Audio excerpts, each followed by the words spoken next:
So let's look at how we can have that. How can we make things better? And, if it's one thing to know what's going on out there in the big bad world as far as things have been, but also, the one thing that's been giving me a lot of hope over the last few weeks is seeing the amount of people that are really waking up, that might have been on the fence before, and perhaps thinking that all of those organisations of governance out there have our best interests at heart, and finally realising that, well, they probably don't. And looking at different ways that they can start doing things for themselves, and perhaps working more collaboratively and bringing more of their life back home. And to me, I feel like part of the biggest problem and part of the biggest issue and reason why we have so much isolation and disconnection at the moment, as in not just the last 6 weeks, but in the last few years, is because we haven't been doing a whole lot of our living in general. As in, so many people I know of, they work and get money so that then they can fill up their spare time with entertainment, and their food and their laundry and their healthcare and all of these different things, their clothes making, like everything is done by other people. 100 or even 50 years ago, our lives would have been vastly different, where a lot more of our time was actually spent living. But now for a lot of people, most of the living consists of working for somebody that they don't know, on a computer, surrounded by other people that they don't know, being completely disconnected from everything. And that's their living. And sitting in front of a computer isn't living. So not even close. So to me, part of the biggest thing is getting back to living.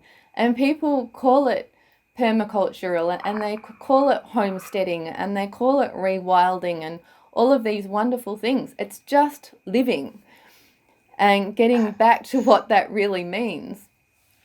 So just to spark up some imagination and ideas, how could our food be? Now, I love shopping at Terra Madre in Melbourne.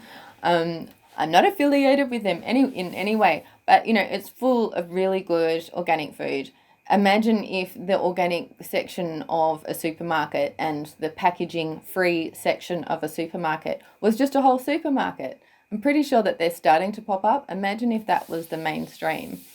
Imagine if everybody actually had the time and the knowledge to be able to cook their food from scratch, instead of pulling out something from the freezer compartment and whacking it in a microwave and calling that lunch. Imagine restaurants that actually backed onto their very own organic gardens, so you could see your food growing and you knew exactly what was being put on your plate.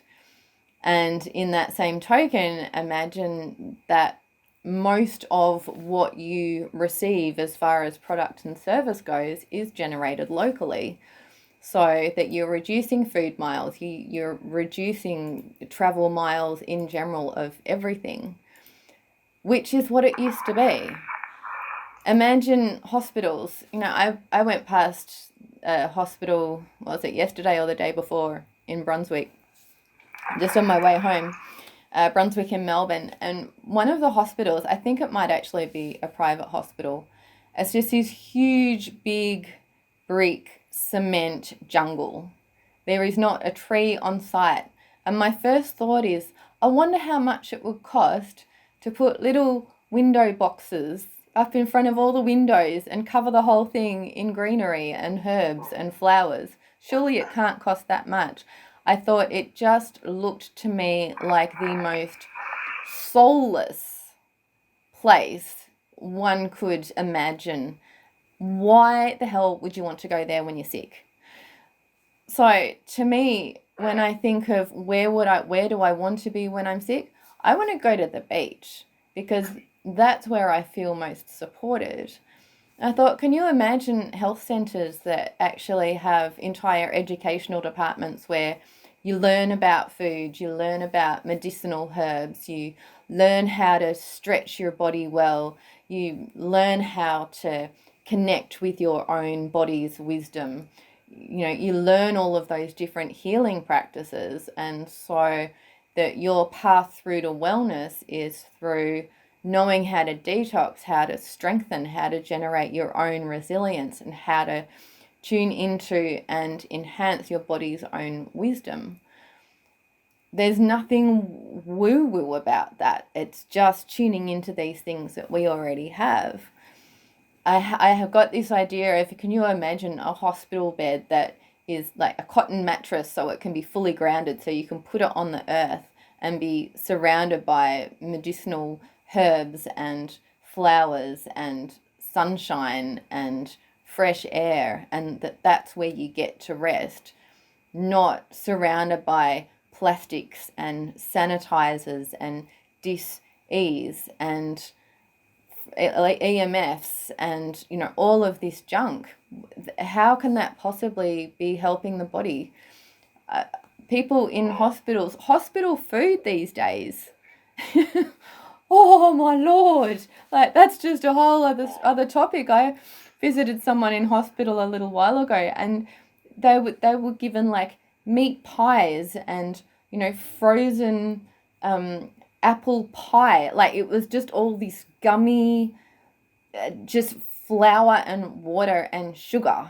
It's just poison for the body.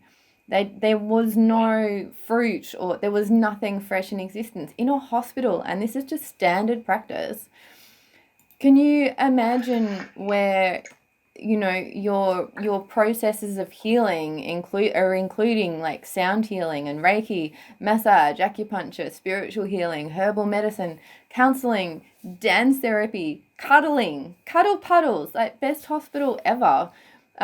Teaching people how to use creativity as a tool, and spaces that are beautiful, because, you know, that's what really heals the soul. And so, you know, don't go in smelling disinfectant. You go in smelling patchouli oil, and you all smell like me.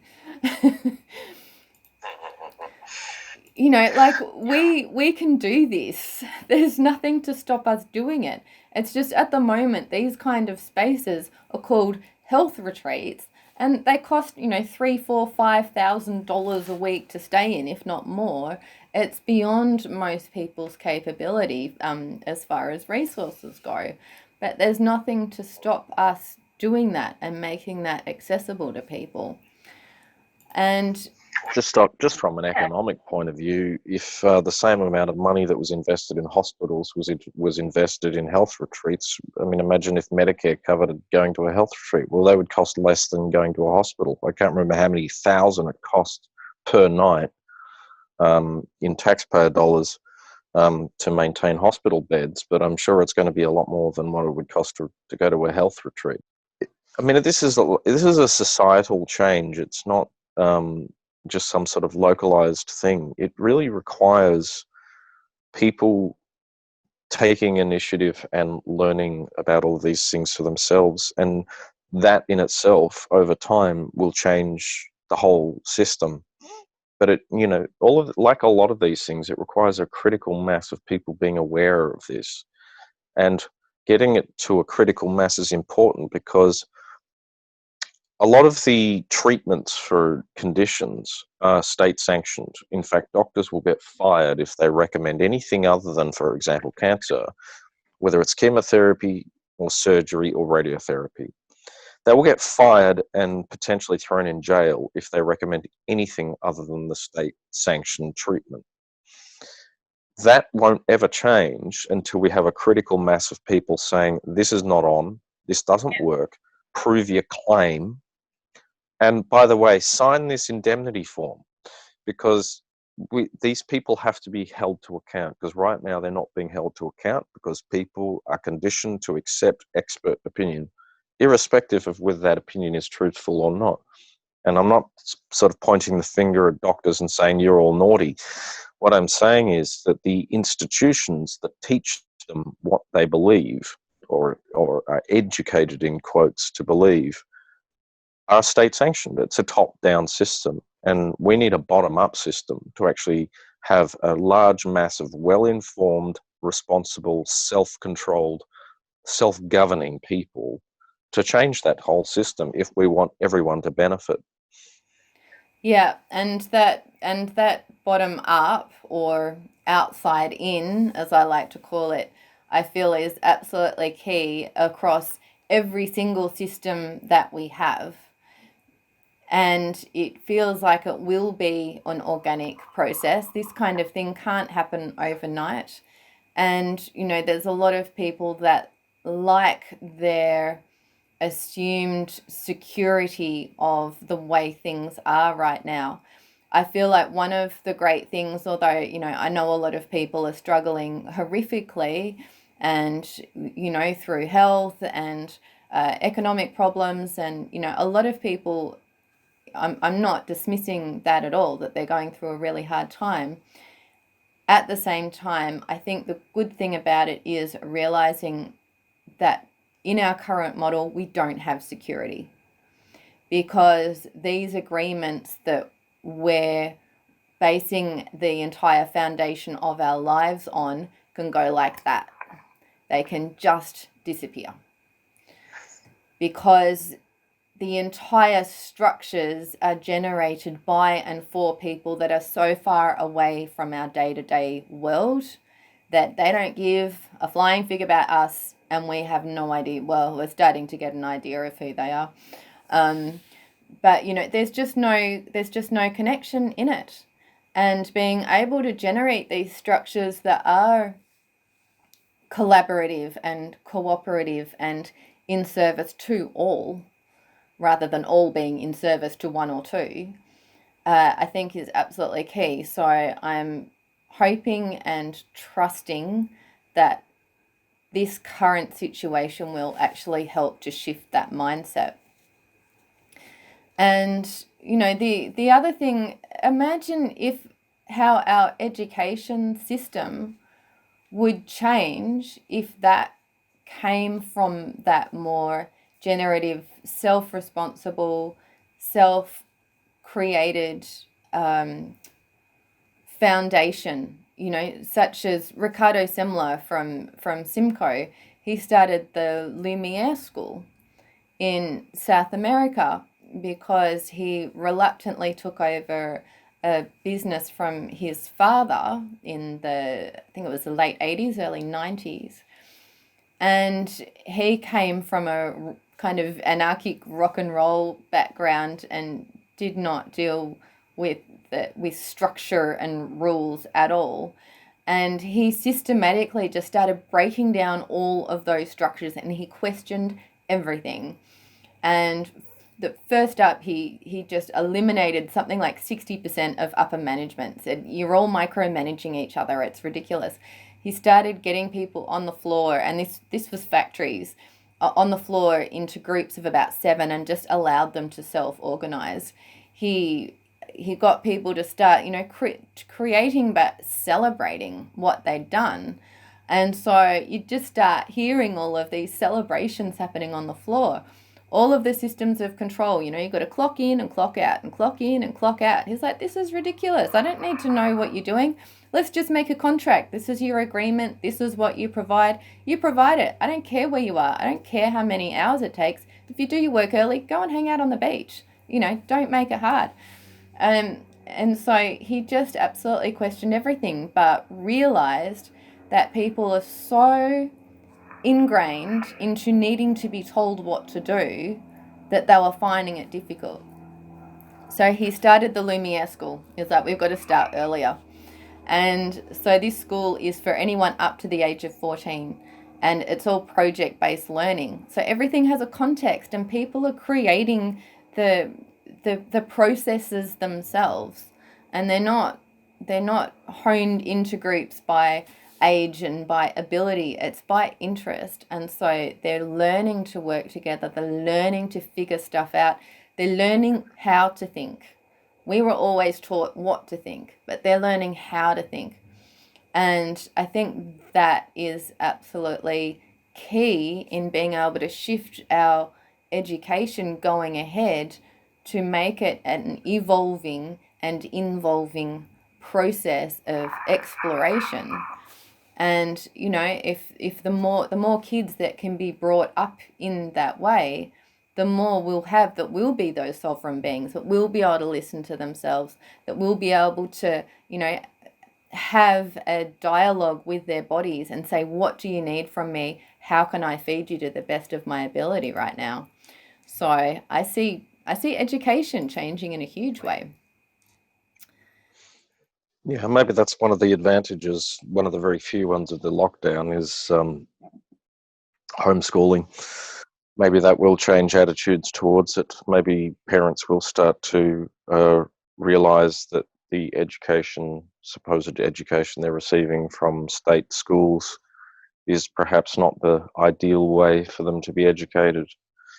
I think, personally, I believe that parents in a lot of ways are probably more qualified at least to teach kids how to think for themselves than the robotic machine of state education, which, as you said, is just a program of abeyance and observation of rules.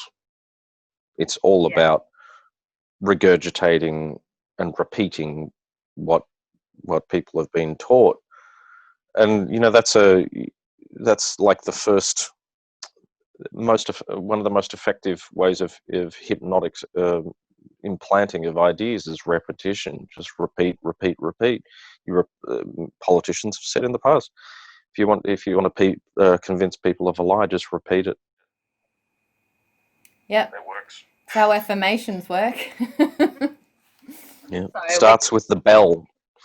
It starts with the bell in school. Ding, ding, ding. Everyone run inside.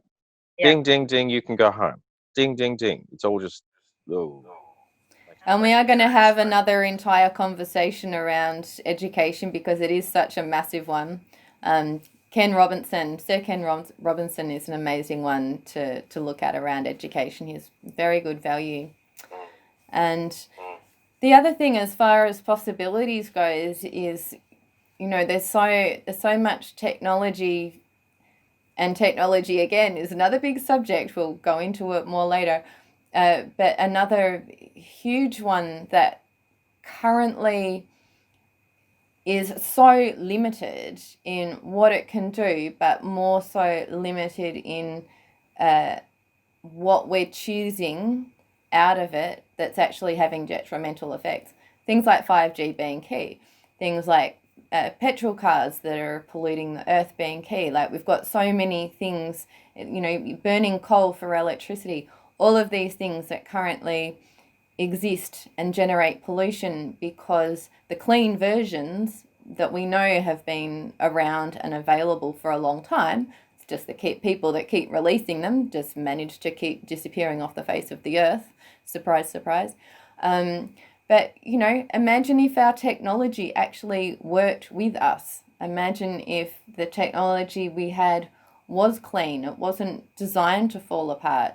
It was designed to run off, clean energy.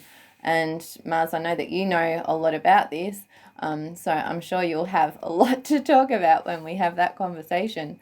But there is a woman, Susan Manowitch. I was watching her interview on Collective Evolution a while ago, and her team exists to help bring really good, clean technology through to existence with the support that it requires.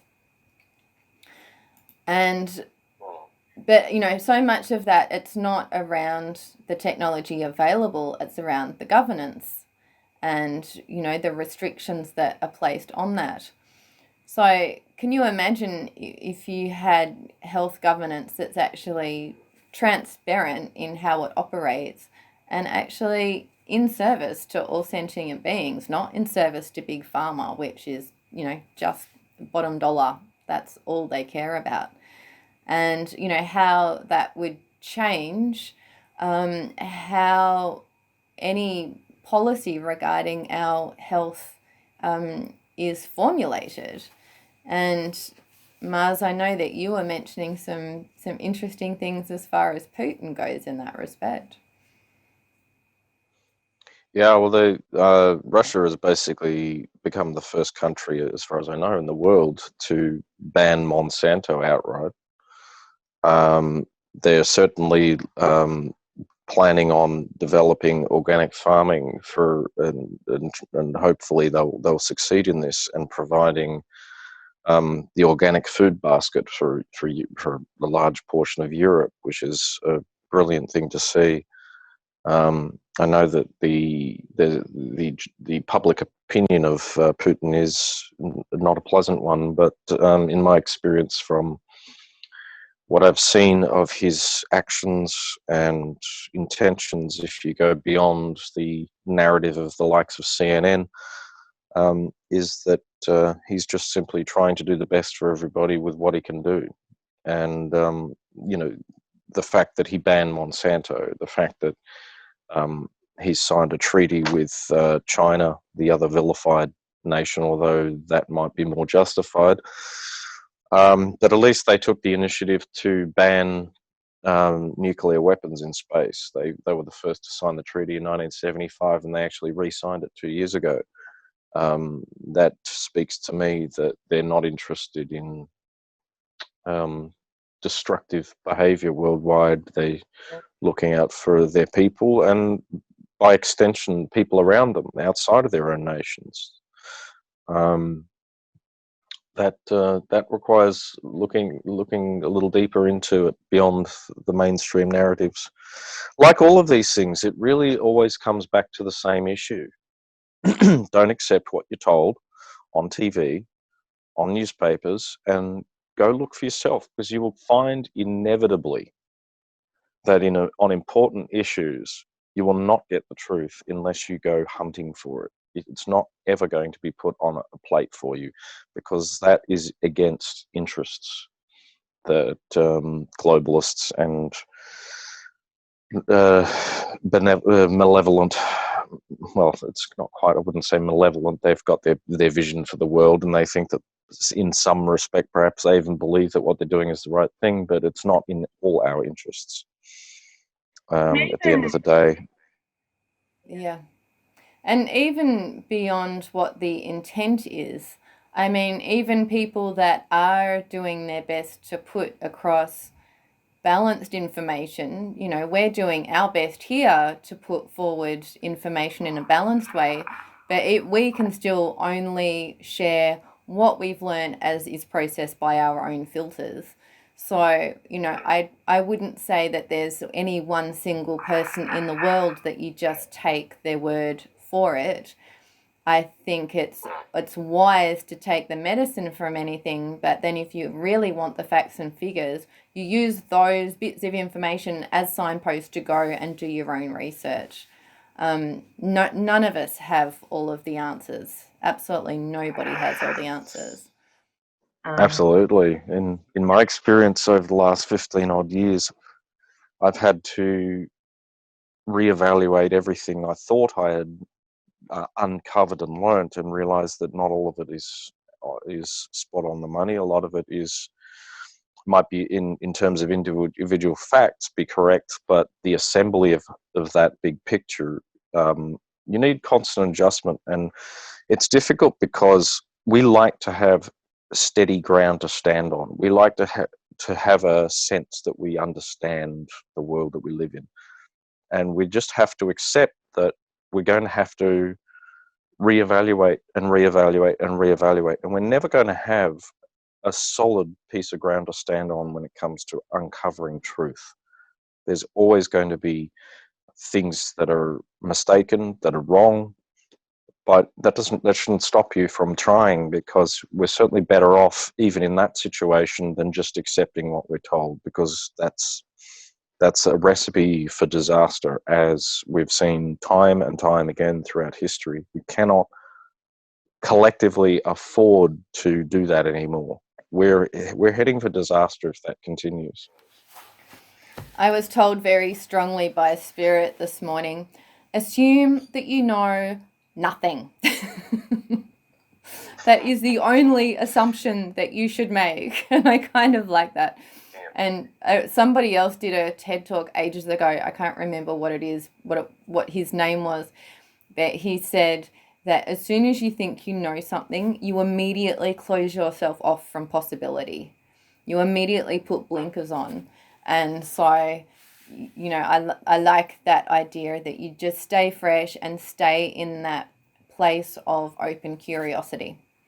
And that you don't, I guess the trick for me is, and you just touched on it saying, you know, we like to feel like we've got a point of view. We like to feel like we've got a foundation. We like to feel that when we see an article or a video, we go, yes, I knew that bit because that fits my narrative. But continually erasing that narrative, I think, is one of the biggest challenges, but one of the most helpful things that we can possibly do at this time, because we just don't know from one moment to the next how much of what we think we know is just going to be turned on its head. So for all I know sweet FA about anything. Yeah, the more you look into any subject, the quicker you realize how little you know about it. It's like the more educated you are, the more you realize you just don't know anything. Yeah, pretty much. And I think that's part of the process, is just learning to accept that. Just to, you know, we like to think we're right all the time, and we're really not. Yeah. Yeah, you're right about that. Thank you. I know. I knew you were going to say that. Yes, I knew. You knew I was going to say that. Oh goodness, this is going to go on for a really long time. Next bit. What can we do? So, let's look at the things that we can actually do on a practical level.